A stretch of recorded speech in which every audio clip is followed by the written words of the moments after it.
where would we be today without Dr. Tom Ferrara, if you'll come up. Dr. Mark Asparilla, will you come up? And Dr. David Klein, will you come up, please?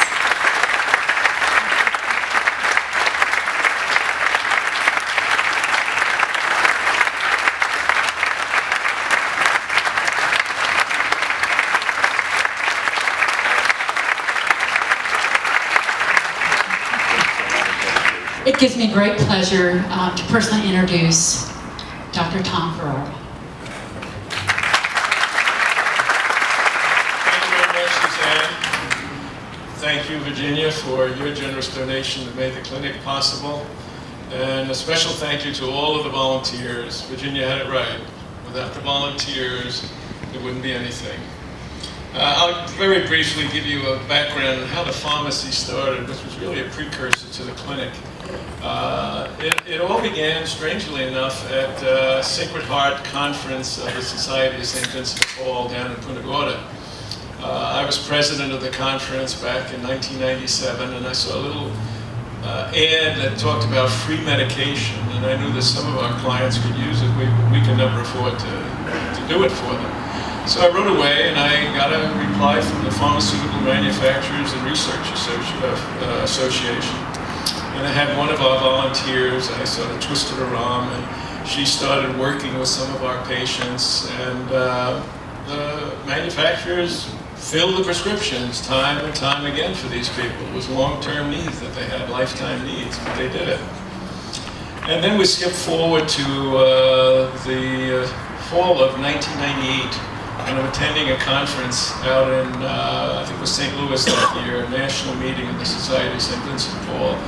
And I heard during a social somebody talking about a free pharmacy, and it caught my ear. And Baton Rouge had started a free pharmacy back in 1995, so I got a hold of a manual there and started looking at it. And in February of '99, I decided I'd try to give it a shot. So the work began on trying to formulate how this pharmacy would work. And part of it would be the pharmaceutical manufacturers. I knew that would work. And then based on the Baton Rouge model, free samples from the doctors would be the other element.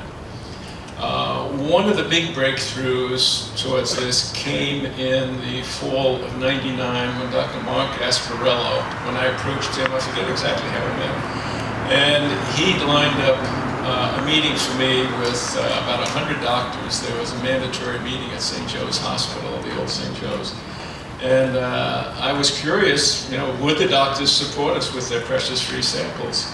And when I got through with my short talk, I asked for a show of hands at how many people would part with their free samples, and about 80% of them raised their hand. So I knew that was not going to be a major problem. So then we moved forward, and we got applied to the IRS for a 501c3 not-for-profit. In February of 2000, Bill Appel and myself, who was the first pharmacy manager, we drove up to Gainesville, where the State Board of Pharmacy was having a formal meeting, and we pleaded our case for a free pharmacy. We didn't know how they would react because there ain't no free pharmacies in Florida. But after about a half an hour, they were very friendly.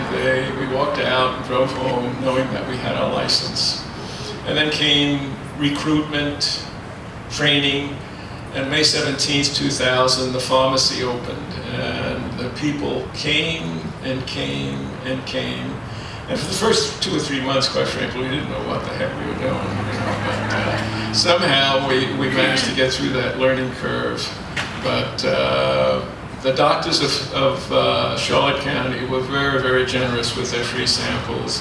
The patient advocates made the long-term obtaining of medication a reality, and Noreen Chavinsky is still heading that up. There are several of the old-timers that I see here tonight that started back in those days.